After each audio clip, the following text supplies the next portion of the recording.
नमस्कार. मी प्रदीप जोशी. आपण पाहत आहात प्रदीप जोशी साहित्य. मित्रांनो, गेल्या काही दिवसापासून पेठेकरांना दूषित पाणी पुरवलं जात आहे. मध्यंतरी झालेला पावसामुळे कृष्णा नदीला आलेला पूर आणि आमच्या गावची जलशुद्धीकरण यंत्रणा त्यात आलेल्या अडचणी यामुळे दूषित पाणी गावाला पुरवले गेले. ज्या दिवशी हे पाणी आले त्याच दिवशी लोकांनी ओळखलं की नेहमीसारखे पाणी नाही आहे, कारण पाण्याचा रंग पांढरा नसून तो वेगळ्याच प्रकारचा होता.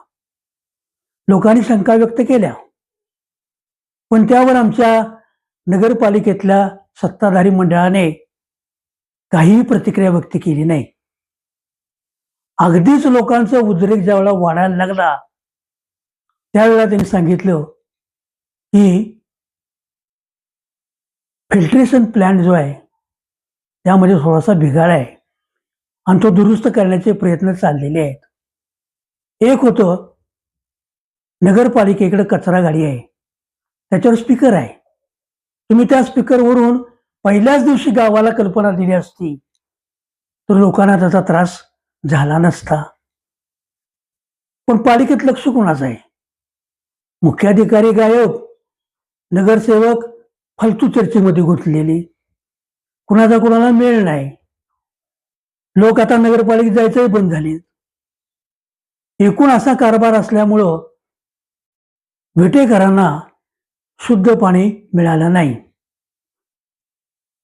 एक मात्र निश्चित आहे, पालिकेनं शुद्ध पाणी पुरवठा, ड्रेनेज व्यवस्था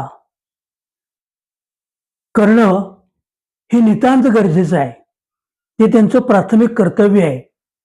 त्यात कसूर करून चालणार नाही. गटारी होत नाहीत हे म्हणणं फार सोपं आहे. हो, त्याला काय अडचण आहे? काही बोलायचं आपलं. गटार का होत नाही याचा विचार केलाय का? आणि गटार होत नाही असा एकही भाग विट्यामध्ये शिल्लक नाही. पाणी पुरवठ्याच्या बाबतीत तेच आहे. शुद्ध पाणी पुरवठा करणं हे तुमचं प्रथम कर्तव्य आहे. त्याला केवळ पाणी पुरवठा सभापती एकटे जबाबदार आहेत असं नाही. सगळ्याच्या सगळे नगरसेवक, मुख्याधिकारी, नगराध्यक्ष या सगळ्यांची जबाबदारी आहे. त्यांना जर जमत नसेल तर त्या पदावर राहण्याचा कुठलाही हक्क त्यांना नाही आहे. लोकांच्या आरोग्याची कशाला खेळता? यातनं एखादी मोठी दुर्घटना घडली त्याची जबाबदारी कोण घेणार? आणि म्हणून नगरपालिकेनं प्राधान्यानं पाणी पुरवठा, ड्रेनेज व्यवस्था, स्वच्छता याकडे लक्ष दिलंच पाहिजे. आज कचऱ्याची ढीग भरपूर ठिकाणी पडलेले आहेत आणि हे दावा करतायत कचरामुक्त गाव झालं. कशाचं कचरामुक्त झाले? नगरसेवकांनी आपापल्या बोर्डात जरा फिरून बघा अवस्था काय आहे ती. रस्ते खराब झाले आहेत. एका रस्त्याच्या 2-3 तास तुम्ही डागडुजी केल्या आणि एका रस्त्याकडे फिरकला देखील नाही, अशी अवस्था आहे. असलं घाणेरडं राजकारण विट्यामध्ये होता कामा नये. मग तो कुठलाही पक्ष असो, कुठलीही पार्टी असो, कुठलीही आघाडी असो, समाजसेवा हाच उद्देश असला पाहिजे. आणि त्याच लोकांनी नगरपालिकेच्या माध्यमातून नगरपालिकेत जावं. पाणी प्रश्न हा तसा गंभीर आहे. एकतर रोज पाणी पुरवठा होत नाही. पाणीपट्टी सक्तीनं वसुली करता. तुमची गाडी रोज गावात फिरते सूचना देत, पाणीपट्टी घरपट्टी लवकर भरा. पण असं कधी म्हणत नाहीत की आज दिवसातून आम्ही 2दा पाणी सोडलो. आज आम्ही सगळ्या ठिकाणी गाडी फिरवून कचरा गोळा केला. अहो, कचरा स्वच्छता करणारी जी मंडळी आहे तुमची, ती त्या भागामध्ये येतात, कुठल्या तरी मोक्याच्या ठिकाणी निवांत बसतात, त्यांची वेळ संपली की निघून जातात. कचरा आहे तसाच आहे.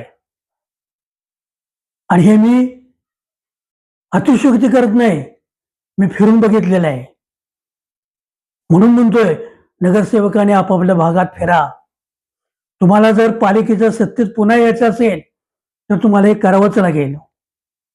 अन्यथा बदल आटा असतो. लोक तुमचं काम बघतात. काम चांगलं नसलं तर भल्या भल्याला घरी पाठवण्यात देखील ते मागं पुढं पाहत नाहीत. आणि मला माहिती आहे की नगरपालिकेत सुद्धा नगरसेवक हातबल आहेत, असं ते म्हणतात. आमचं काही चालत नाही. चालत नाही कसं? तुम्ही निवडून आलाय ना, मग रेटा तुम्ही लावला पाहिजे आहे. आणि पैशाच्या जोरावर जर निवडून आला असाल तर मग ही परिस्थिती कधीही बदलणार नाही. मतदारांना सुद्धा अद्दल घडली पाहिजे.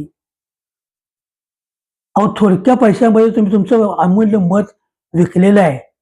त्यात सगळे आहेत, कुणी त्याला अपवाद नाही आहे.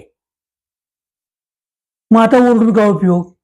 आता प्राप्त परिस्थितीमध्ये 4-5 वर्षाचा कालावधी घालवणं हेच क्रमप्राप्त आहे. म्हणून म्हणतो की जागे व्हा. इथून पुढे उमेदवार निवडताना त्याला खरंच समाजसेवेची आवड आहे का हे बघून त्याला निवडा. केवळ खुर्ची अडवायला, गप्पा मारायला बसायला ठिकाण झालं म्हणून नगरपालिकेत जायचं, याला काही अर्थ नाही. मी थोडं स्पष्टच बोललोय, कारण मी पत्रकार असल्यामुळं मला कुठली गोष्ट दडवून ठेवायची नाही. आत्तापर्यंत मी माझी स्पष्ट भूमिका मांडलेली आहे आणि आजही ते मांडणार आहे, इथून पुढे ते मांडणार आहे. लोकांना रुचो न रुचो एकच, याच्यावर तुम्ही प्रतिक्रिया देऊ शकता, पण विरोधासाठी विरोध म्हणून कुठल्या प्रतिक्रिया देऊ नका. माझं म्हणणं तुम्हाला कितपत पटते, ते पटलं असेल तर होय म्हणा, पटलं नसेल नाही पटलं म्हणा, त्याचाही मला राग नाही. पण शेवटी कोणतरी बोललं पाहिजे.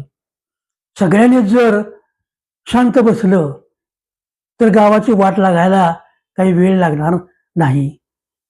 आज संरक्षणाचा प्रश्न खूप मोठा आहे विट्यात. अहो, गुंड हातात तलवारी घेऊन फिरतायत सगळं.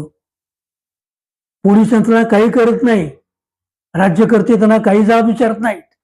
गुंडांच्या टोळ्या विट्यात तयार व्हायला लागल्या आहेत. मग उद्या विट्याची मुंबई झाली तर काही वाईट वाटून घेऊ नका. तुम्हाला इथून स्थलांतर करण्याशिवाय दुसरा पर्याय नाही. धन्यवाद. माझा व्हिडिओ आपणास कसा वाटला? आवडला असल्यास लाईक करा, शेअर करा, सबस्क्राईब करा. पुनश्च एकदा धन्यवाद.